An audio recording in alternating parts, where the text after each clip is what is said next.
আসসালামু আলাইকুম। বাটন ফোনে বিভিন্ন ধরনের পোর্ট ব্যবহার করতে হয়। অনেক সময় দেখা যায় পোর্ট থাকে না বা পোর্ট মিলানো ঝামেলা হয়ে যায়। সেই ক্ষেত্রে আপনারা এই একটি মাত্র পোর্ট দিয়ে যে কোনো ধরনের বাটন ফোনের চার্জিং পোর্ট রিপেয়ার করতে পারবেন। তো এই পোর্টটির নাম হচ্ছে সাইড লং পোর্ট। এই পোর্টের দুইটি পাশ অনেক লম্বা লম্বা থাকে, চোকা থাকে।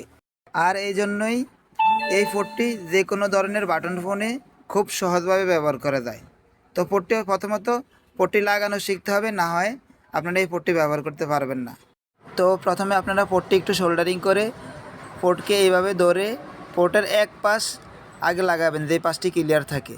তো এই পাশ লাগানোর পরে পরবর্তীতে পাশে গিয়ে দেখবেন বাকি পোর্টটি কি ওই বোর্ডের ফুটো বরাবর লাগে কি না। যদি ফুটো বরাবর না লাগে তাহলে একটু ব্যাকা করে নিতে পারেন, ফুটো বরাবর আইনা তারপর ওই অংশটুকুও লাগাবেন।